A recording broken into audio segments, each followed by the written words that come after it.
Hello everyone, mathematics की class में आपका हार्दिक स्वागत है। हम जीआईसी मैथमेटिक्स प्री एग्जाम 2021 के सॉल्यूशन का अध्ययन कर रहे हैं। इससे पहले लेक्चर में हमने 17 क्वेश्चनों का सॉल्यूशन किया है। आज हम उससे आगे के क्वेश्चन सोल्व करने जा रहे हैं। हमने क्वेश्चनों को टॉपिक वाइज लिया है, अर्थात एक टाइप के क्वेश्चन एक साथ सोल्व किए हैं। तो इसी कड़ी में आज हम डिफरेंशियल इक्वेशन से संबंधित जो क्वेश्चन एग्जाम में आए हैं उसका सॉल्यूशन पढ़ते हैं। तो आइए चलते हैं और देखते हैं कि क्वेश्चन नंबर 18 में क्या लिखा है। इसमें लिखा है the order and degree of, एक डिफरेंशियल इक्वेशन दिया है, इसकी ऑर्डर और डिग्री हमें फाइंड करनी है। तो ऑर्डर कैसे निकालते हैं और डिग्री कैसे निकालते हैं, इसका पूरा लेक्चर ट्रिक नंबर 24 पर आप देख सकते हैं। जो प्लेलिस्ट में जाकर आप देखेंगे, जो टीजीटी और पीजीटी की हमारी प्लेलिस्ट है, वहां पर आप देखेंगे कि ट्रिक नंबर 24 पर डिफरेंशियल इक्वेशन का ऑर्डर और डिग्री निकालने का पूरा वहां पर लेक्चर समझाया गया है। तो कैसे निकालते हैं ये देखते हैं कि ये डिफरेंशियल इक्वेशन मैक्सिमम कितनी बार डिफरेंशिएट हुई है। तो यहाँ पर मैक्सिमम ये m टाइम्स डिफरेंशिएट हुई है। तो जितनी बार डिफरेंशिएट होती है वो कहलाता है उसका ऑर्डर। तो ऑर्डर तो हो जाएगा इसका m, और जो मैक्सिमम डेरिवेटिव है उसकी पावर कितनी है, तो पावर कितनी यहाँ पर p है, तो इसकी डिग्री हो जाएगी p। तो इस प्रकार से इसका आंसर जो है b सही है। नेक्स्ट क्वेश्चन पे ध्यान देते हैं। Question number 19, integrating factor of the differential equation. एक डिफरेंशियल इक्वेशन दी गई है, इसका IF यानी कि इंटीग्रेटिंग फैक्टर निकालना है हमें।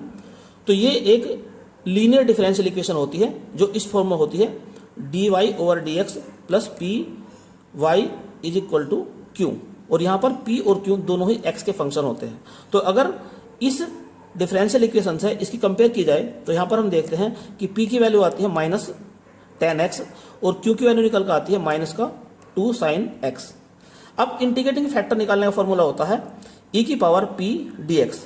अब p क्या है यहाँ पर -10x है, तो यहाँ पर 10x रख देंगे, और 10x का जो इंटीग्रेशन होता है माइनस log cos x होता है, तो माइनस हट जाएगा तो क्या रह जाएगा e की पावर log cos x। और जैसा कि आप जानते हैं कि e की पावर log x का फॉर्मूला होता है x, यानी कि log और e दोनों गायब हो जाएंगे, केवल बचेगा cos x। तो इस प्रकार से इसका आंसर आ गया है cos x, अर्थात इसका बी ऑप्शन सही है। नेक्स्ट क्वेश्चन देखते हैं। द जनरल सॉल्यूशन ऑफ, एक डिफरेंशियल इक्वेशन दी गई है, इसका जनरल सॉल्यूशन निकालना है। तो जो दी हुई डिफरेंशियल इक्वेशन है वो इस प्रकार से है dy/dx is equal to e की power x minus y plus x square into e की पावर माइनस वाई। इसका सोल्यूशन हमें करना है। तो ये सेपरेटिंग द वेरिएबल्स जो टॉपिक है डिफरेंशियल इक्वेशन का उससे संबंधित है, और ये ट्रिक नंबर 26 और 27 पर आपको मिलेंगी। वहां पर हमने सभी डिफरेंशियल इक्वेशनों को सोल्व किया है। तो यहाँ पर क्या काम करते हैं, e की पावर x अपॉन e की power y plus x square upon e की पावर y, दोनों तरफ e की पावर y से मल्टीप्लाई कर दिया हमने, यानी कि हम यहाँ वेरिएबल सेपरेट कर रहे हैं, y के एक तरफ और x के एक तरफ। तो यहाँ पर e की पावर y dy हो जाएगा, और ये dx इधर चला जाएगा, तो इधर हो जाएगा e की power x plus x square dx। अब हम दोनों तरफ का इंटीग्रेशन करते हैं और साथ में कॉन्स्टेंट c लगा देंगे। तो इंटीग्रेशन ऑफ e की पावर y तो हो जाएगा e की power y, integration of e की पावर x हो जाएगा e की पावर x, और इंटीग्रेशन ऑफ एक्स स्क्वायर का हो जाएगा x की पावर 3 अपॉन 3 प्लस c। तो इस प्रकार से इसका आंसर आ जाता है e की power y is equal to e की पावर x प्लस एक्स की पावर 3 अपॉन 3 प्लस c। यही इसका फाइनल आंसर है। तो नेक्स्ट क्वेश्चन आपके सामने है। डिफरेंशियल इक्वेशन दी है एक ही, और इसका हमें सॉल्यूशन निकालना है dy/dx minus y upon x is equal to x की पावर 3। ये भी लीनियर डिफरेंशियल इक्वेशन है, और ये भी ट्रिक नंबर 26 और 27 पर आप इस तरह के क्वेश्चन देख सकते हैं। तो यहाँ पर क्या करेंगे, जो लीनियर इक्वेशन हमारी होती है dy/dx plus p dy is equal to q, इससे इसी कंपेयर करते हैं। तो यहाँ पर हम देखते हैं कि p की वैल्यू आ जाती है -1 अपॉन x, और q की वैल्यू आती है यहाँ पर x की पावर 3। अब निकालते हैं इसका इंटीग्रेटिंग फैक्टर, यानी कि IF। फॉर्मूला अभी बताया था आपको, e की पावर p dx। तो इस प्रकार हम देखेंगे e की power integration of -1 upon x dx। तो इस प्रकार से e की पावर 1 अपॉन x का इंटीग्रेशन हो जाएगा log x, और माइनस को हम इस प्रकार से लिख सकते हैं कि log 1 अपॉन x, यानी कि 1/x इसका इंटीग्रेटिंग फैक्टर आ गया, क्योंकि आप जानते हैं e की पावर log x का वैल्यू होती है x, अर्थात log और e दोनों गायब हो जाएंगे, जैसे कि पहले क्वेश्चन में हमने किया था अभी। अब निकालते हैं इसका सॉल्यूशन। तो सॉल्यूशन का फॉर्मूला क्या है, y into integrating factor is equal to integrating factor into q d x plus c. Value put करते हैं, y integrating factor 1/x is equal to, यहाँ पर भी लिखेंगे 1/x, और क्यू की वैल्यू कितनी है, x की पावर 3 dx प्लस सी। अभी हो जाएगा आपका x² dx प्लस सी। अब x² का इंटीग्रेशन करते हैं तो x की पावर 3/3 प्लस सी। इधर से क्या चला रहा था, y/x is equal to x की पावर 3/3 प्लस सी। अब दोनों तरफ 3 से पहले मल्टीप्लाई कर लो, तो 3y/x is equal to x की पावर 3 इंटू 3c। और 3c को नया कॉन्स्टेंट भी मान सकते हैं हम, c डैश कह सकते हैं इसको हम। तो 3y is equal to x की पावर 3 c डैश कह लो इसको, और यही इसका फाइनल सॉल्यूशन है। तो इसका हम सॉल्यूशन देखते हैं, जब ऑप्शन से मिलान करते हैं तो ऑप्शन नंबर ए सही बैठता है, 3y x की पावर 3 प्लस c। तो x की पावर 3 प्लस c डैश कह लो या c कह लो, तो इस प्रकार का इसका ऑप्शन जो जाता है वो ए सही हो जाता है। नेक्स्ट क्वेश्चन वेक्टर कैलकुलस से संबंधित है। तो क्वेश्चन इस प्रकार से है, r की वैल्यू दी गई है और निकालना हमें dr/dt क्रॉस d²r/dt², इसका मोड भी निकालना है हमें। और इस टाइप के क्वेश्चन आप देख सकते हैं ट्रिक 52 पर, वहाँ पर इस टाइप के क्वेश्चन और भी दिए हैं। तो आइए शुरुआत करते हैं इसकी। तो जैसे कि r की वैल्यू दी है तो हम निकाल सकते हैं dr/dt, अर्थात r का t के रेस्पेक्ट में डिफरेंशिएशन करेंगे तो cos t का हो जाएगा माइनस साइन टी। तो ये हो जाएगा माइनस का a sine t i plus sine का हो जाएगा cos t, तो a cos t j plus ये t है, यहाँ पर t का हो जाएगा 1 और tan अल्फा कांस्टेंट है और a भी कांस्टेंट है, तो हो जाएगा ये a tan अल्फा k। अब दोबारा डिफरेंशिएट करते हैं तो d² r over dt², sine का डिफरेंशिएशन कोस हो जाएगा तो a cos t i plus cos को हो जाएगा माइनस साइन, तो a sine t j plus a और tan अल्फा ये कॉन्स्टेंट है तो इनका हो जाएगा 0 k। अब निकालते हैं इनकी क्रॉस प्रोडक्ट, अर्थात dr/dt cross d²r over dt²। तो क्रॉस निकालने का तरीका आप जानते हैं, i j k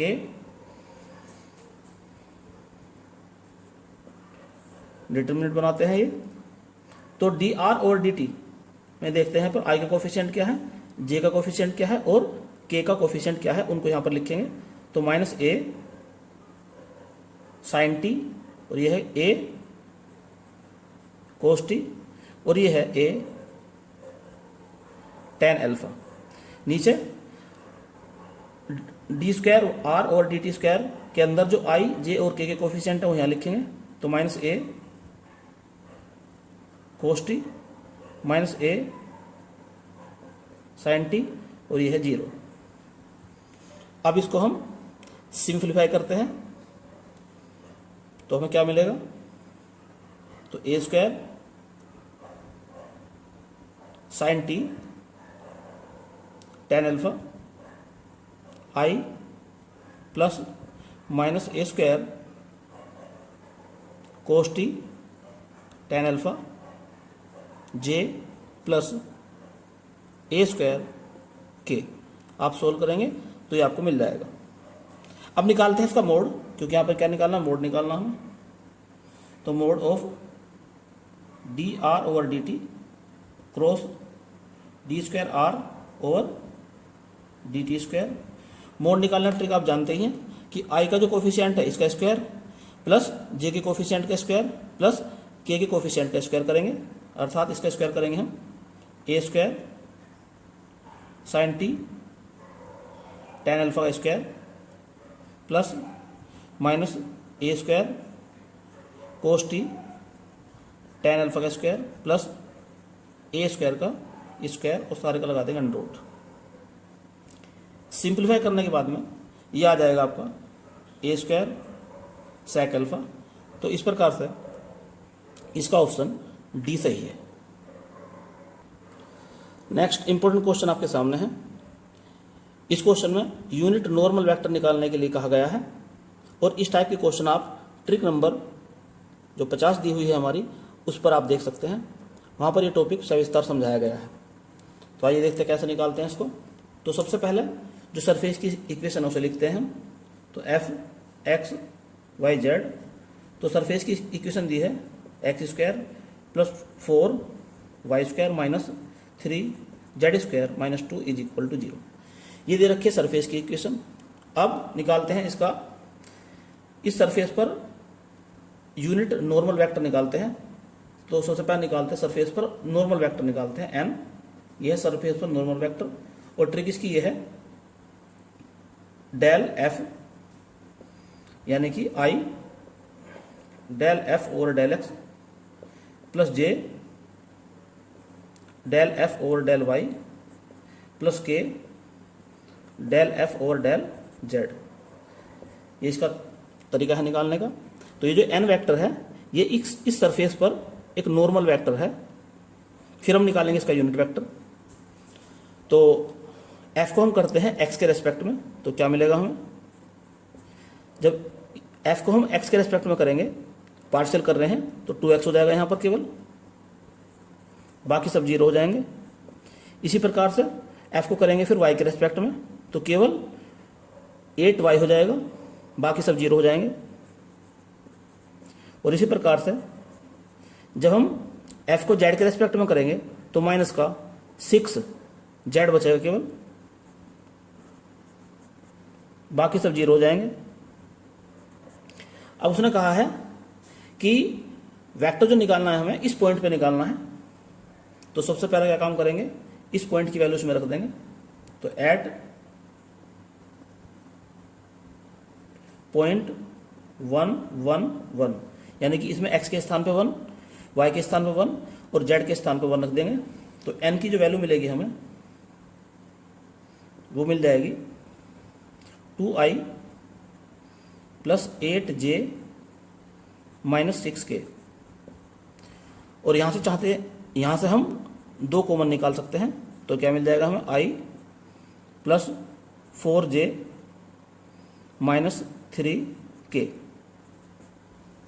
अब निकालते हैं इस n के का यूनिट वेक्टर निकालते हैं, अर्थात सरफेस के इस पॉइंट पर यूनिट नॉर्मल निकालना हमें। यूनिट नॉर्मल कह लो या यूनिट नॉर्मल वेक्टर कह लो, यानी कि हमें निकालना n कैप। तो फॉर्मूला होता है n ओवर n का मैग्नीट्यूड। तो n क्या है 2i plus 4j minus 3k। अब इसका मैग्नीट्यूड निकालेंगे तो 2 तो अंदर रहेगा ये, तो 2 इससे बाहर निकाल सकते हैं, इस तरह से भी कर सकते हैं इसे। तो 1 का स्क्वायर 4 का स्क्वायर और माइनस 3 का स्क्वायर, ये 2 कैंसिल हो जाएगा। तो मिल जाएगा आपको i plus 4j minus 3k और नीचे हो जाएगा ये 26। तो इस प्रकार से इसका ऑप्शन जो है वो ए सही है। नेक्स्ट इंपॉर्टेंट क्वेश्चन आपके सामने है। ये क्वेश्चन जो है इस टाइप के क्वेश्चन यानी कि ट्रिक 51 पर आप देख सकते हैं, वहाँ पर इस टाइप के और भी क्वेश्चन दिए गए हैं। इस क्वेश्चन में हमें कर्ल निकालना है और आर का मीनिंग दिया है कि आर का मीनिंग क्या है, आर का मीनिंग है एक्स आई प्लस वाई जे प्लस जेड के, और बिना वेक्टर का जो आर है इसका मीनिंग है आर का मैग्नीट्यूड। तो हमें कर्ल आर की पावर n इंटू आर, इसका हमें कर्ल निकालना है। तो इसके लिए हम एक फॉर्मूला यूज करते हैं। फॉर्मूला इस प्रकार से है, कर्ल ऑफ फाई ए। यहाँ पर देखने वाली बात यह है, फाई ये भी एक्स वाई और जेड के फंक्शन है, और ए जो है ये भी एक्स वाई जेड का फंक्शन है, लेकिन फाई जो है वो स्केलर क्वांटिटी है और ए एक वेक्टर क्वांटिटी है। जैसे कि यहाँ पर आप देखते हैं आर की पावर एन एक स्केलर क्वांटिटी है, अर्थात ये है फाई के स्थान पर, और आर वेक्टर आर जो है ये एक वेक्टर क्वांटिटी है और ये है वेक्टर ए के स्थान पर। तो फॉर्मूला इस प्रकार से है, del phi cross a plus phi del cross a, ये फॉर्मूला इस प्रकार से है। अब इस फॉर्मूले में हम फाई के स्थान पर रख देंगे आर की पावर एन और ए के स्थान पर रख देंगे वेक्टर आर। तो क्या मिलेगा हमें, कर्ल फाई यानी कि आर की पावर एन और ए यानी कि vector r is equal to del phi यानी कि आर की पावर एन क्रॉस ए यानी कि वेक्टर आर प्लस फाई यानी कि आर की power n del cross a यानी कि वेक्टर आर। इसे हम इक्वेशन नंबर 1 मान सकते हैं, और इसकी और इसकी वैल्यू निकालते हैं अलग से। तो इसकी वैल्यू जब निकालेंगे, डेल क्रॉस आर, तो कैसे निकालेंगे, i j k del over del x del over del y और डेल ओवर डेल जेड, यहाँ लिखेंगे एक्स वाई जेड। सोल्व करने के बाद में ये आ जाएगा 0। तो कहने का मीनिंग ये हो गया कि डेल क्रॉस आर की वैल्यू होती है 0। ये आप डायरेक्ट याद रख सकते हैं। अब निकालते हैं डेल आर की पावर एन, इसकी वैल्यू निकालते हैं, और इसका भी आप डायरेक्ट फॉर्मूला याद रख सकते हैं। डायरेक्ट फॉर्मूला होता है इसका भी एन इंटू आर की पावर एन माइनस 2 और ये वेक्टर आर। आप चाहो तो इसको सोल्व करके देख सकते हैं। इस पर हम डाल सकते हैं इक्वेशन नंबर 3।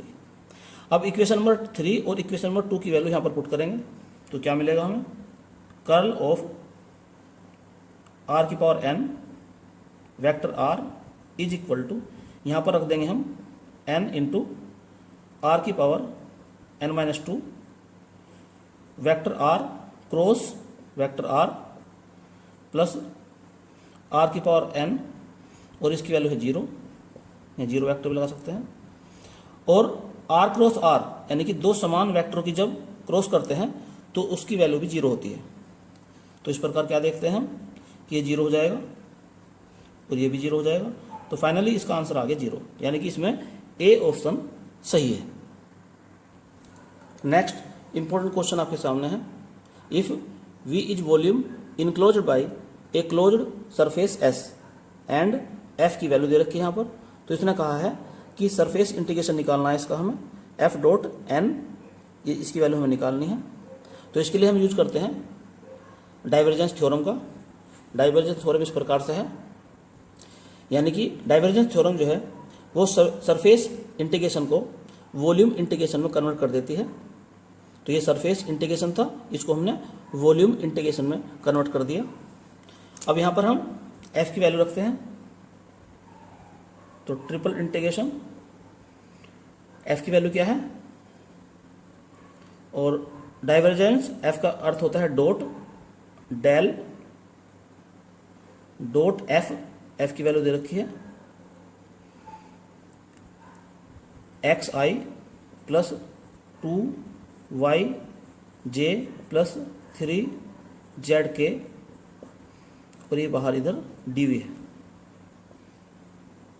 Triple integration. अब डाइवर्जेंस कैसे निकालते हैं, तो del over del X I का coefficient plus del over del Y J का coefficient plus del over del Z और के का कोफिशिएंट, और बाहर डीवी है ही, तो ट्रिपल इंटीग्रेशन है ये। अब पार्शियली करते हैं एक्स का विद रेस्पेक्ट टू एक्स, तो 1 हो जाएगा। ऐसे यहाँ पर 2i का करेंगे पार्शियली तो हो जाएगा 2, और ऐसे यहाँ पर 3 हो जाएगा ये dv। तो इस प्रकार से हो जाएगा 6 ये, तो 6 बाहर निकाल देंगे तो ये हो जाएगा dv, और इसको ही हम कैपिटल V कहते हैं। तो इस प्रकार से इसका आंसर आ जाएगा 6v, अर्थात इसका सी ऑप्शन सही है। नेक्स्ट इंपॉर्टेंट क्वेश्चन आपके सामने है। यह क्वेश्चन कौन से संबंधित है और कौन से संबंधित वीडियो हमने नहीं बनाई है अभी, लेकिन अगर आप चाहेंगे तो कमेंट्स बॉक्स में लिख देना, हम कौन पर एक पूरा लेक्चर बना देंगे जिससे कि कौन को आपको समझना आसान हो जाएगा। एक क्वेश्चन आने की संभावना रहती है इसमें हर एग्जाम में। तो इसमें क्वेश्चन इस प्रकार से है, the general equation of cone of second degree which passes through coordinate axis. तो यहाँ पर जो जनरल इक्वेशन होती है कोन की, वो एक क्वाड्रेटिक इक्वेशन होती है एक्स वाई और जेड में। तो यहाँ पर ये भी कोन की इक्वेशन है, ये भी कोन की इक्वेशन है, लेकिन ये कोन की इक्वेशन नहीं है और ये भी कोन की इक्वेशन है। लेकिन उसने जो कंडीशन लिखी है उस पर विचार करते हैं कि वह इक्वेशन निकालनी है जो कोऑर्डिनेट एक्सिस से पास होकर जा रही हो, यानी कि वह कोन जो है तीनों कोऑर्डिनेट एक्सिस से उसको पास कर रहा हो, तो वह इक्वेशन निकालनी है। तो जनरल इक्वेशन जो होती है सेकंड डिग्री की, यदि जो कोन है उसका वर्टेक्स ओरिजिन पर हो तो इस प्रकार से इक्वेशन होती है उसकी, A X square plus B Y square C Z square 2f Y Z plus 2g X Z plus 2h X Y is equal to 0।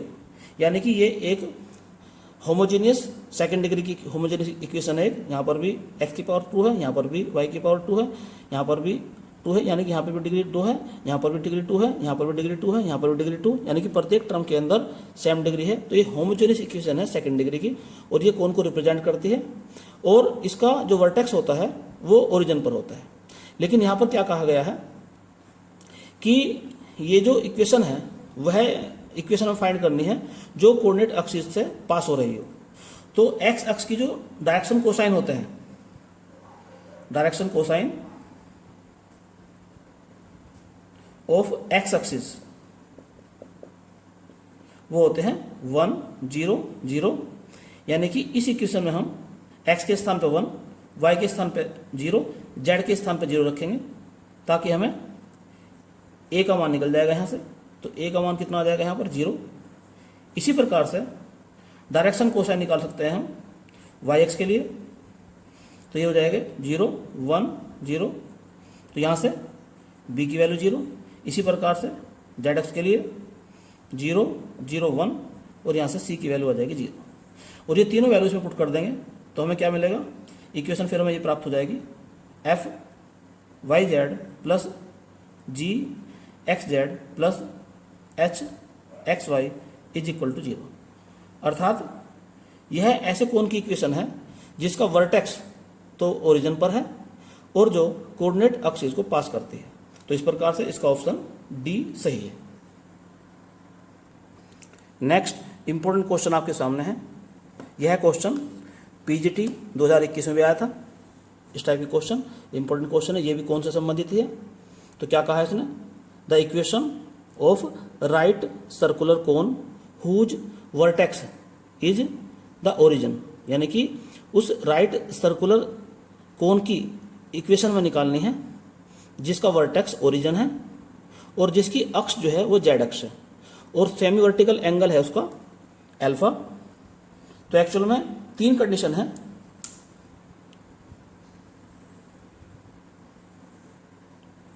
ये एक्स अक्ष है, ये वाई अक्ष है और ये जेड अक्ष है। तो राइट सर्कुलर कोन जो है वो तीन प्रकार से बन सकते हैं। एक तो कोन ये हो सकता है कि जो जिसकी अक्ष हो एक्स अक्ष,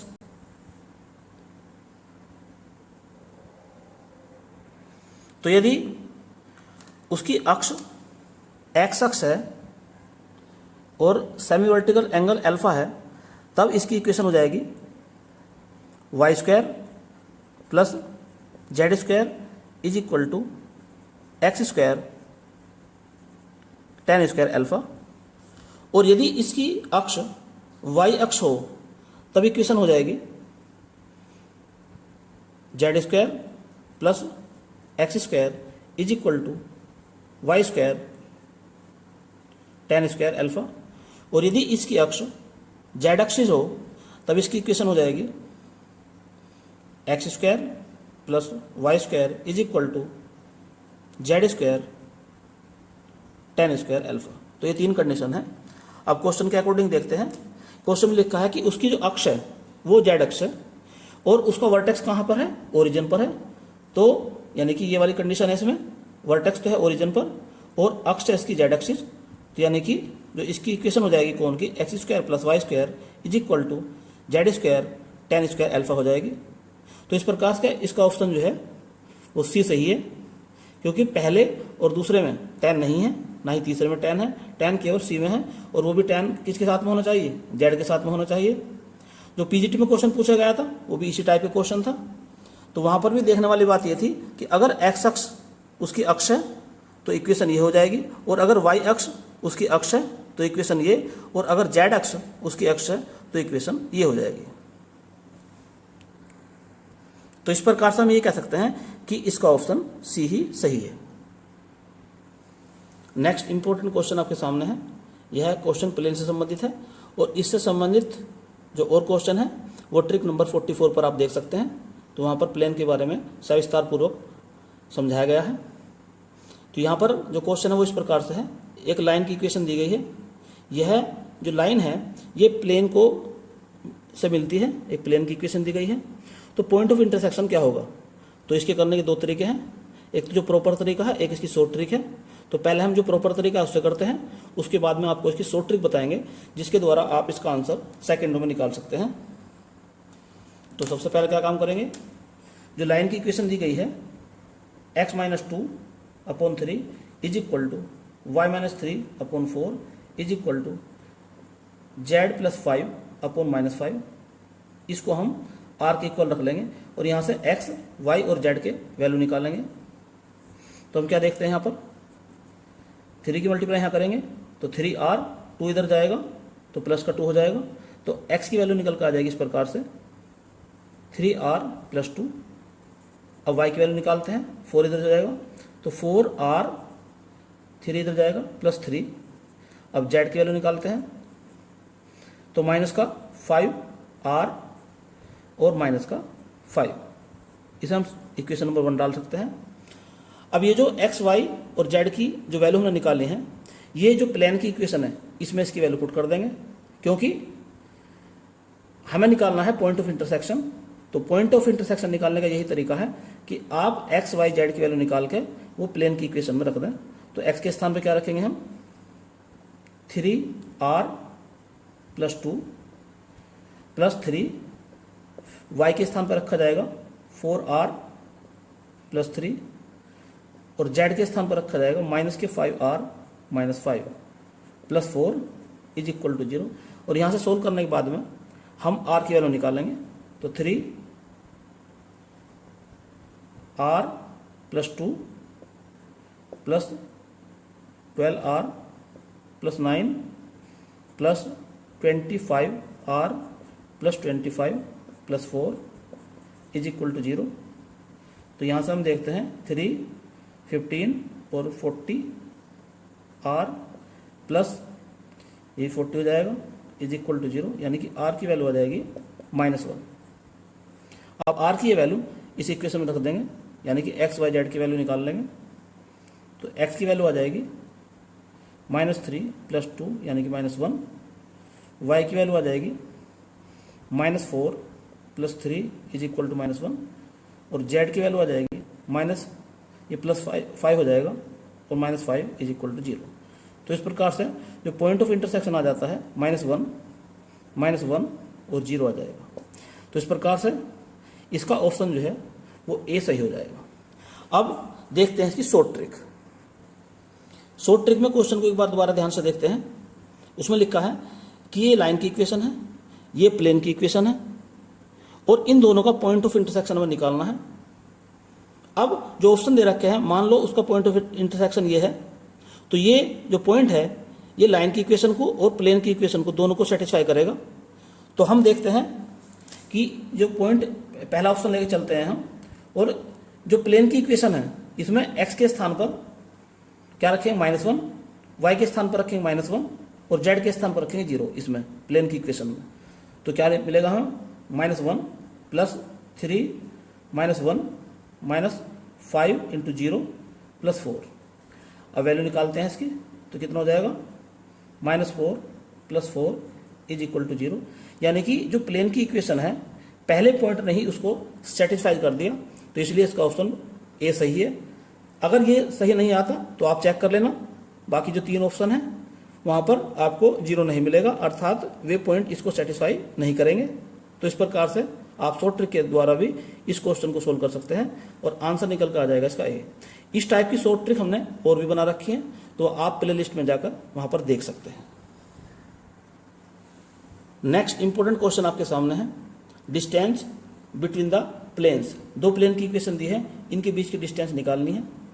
तो प्लेन की डिस्टेंस निकालने का मतलब ये होता है कि वे दोनों प्लेन एक दूसरे के पैरेलल होने चाहिए। जैसे कि 2 स्ट्रेट लाइन के बीच की डिस्टेंस हम तब निकालते हैं जब वो दोनों स्ट्रेट लाइन एक दूसरे के पैरेलल होती हैं।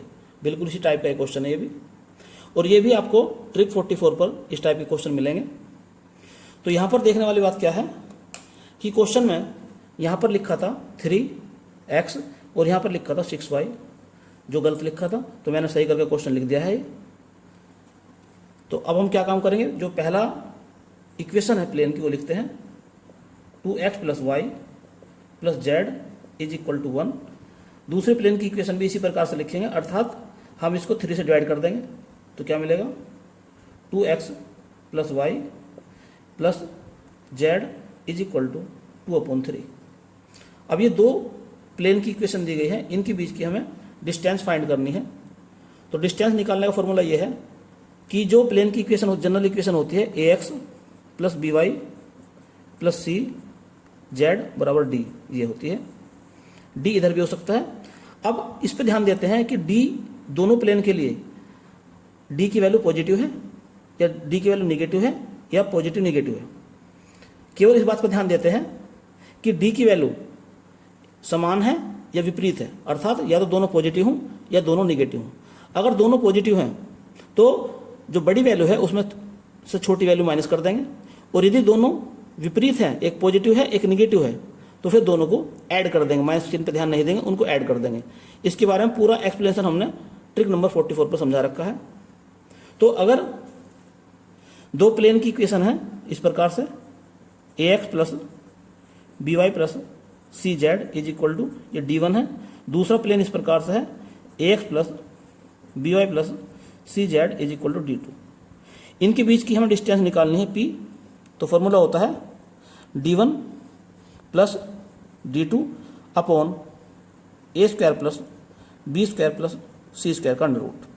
ये कब करेंगे, जब दोनों विपरीत चिन्ह के होंगे। d1 और d2 अगर विपरीत चिन्ह के हैं तो इनकी न्यूमेरिकल वैल्यू ध्यान देंगे, प्लस पे ध्यान नहीं देंगे, तो इनको प्लस कर देंगे।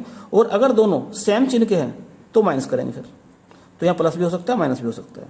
अब यहाँ पर हम क्या देखते हैं कि दोनों क्या चिन्ह जो है सेम है तो माइनस करेंगे। अब बड़ा इसमें 1 है तो 1 में माइनस कर देंगे, तो यानी कि प्लेन के बीच की डिस्टेंस जो आ जाएगी वो आ जाएगी 1 - 2/3 अपॉन 2 का स्क्वायर प्लस 1 का स्क्वायर प्लस 1 का स्क्वायर का √। तो ऊपर आपको मिल जाएगा 1/3 और नीचे आपको मिल जाएगा 6। तो इस प्रकार से क्या मिला हमें 3√6, यानी कि इसका जो ऑप्शन है वो बी सही है। नेक्स्ट इंपॉर्टेंट क्वेश्चन आपके सामने है। यहाँ पर ये क्वेश्चन डायरेक्शन कोसाइन से संबंधित है और इसके लिए भी हमने प्लेलिस्ट में वीडियो बना रखी है, तो वहाँ पर आप देख सकते हैं। 44 होगी या 43 वीडियो होगी, तो वहाँ पर आप देख सकते हैं प्लेन के बारे में, जो डायरेक्शन कोसाइन है उसके बारे में एक वीडियो बना रखी है वहाँ पर भी। तो यहाँ पर क्या पूछा गया है, a line in the YZ plane, एक लाइन YZ प्लेन में है और Z अक्ष के साथ में वो अल्फा एंगल सबटेंड करती है, तो हमें उस लाइन के डायरेक्शन कोसाइन निकालने हैं।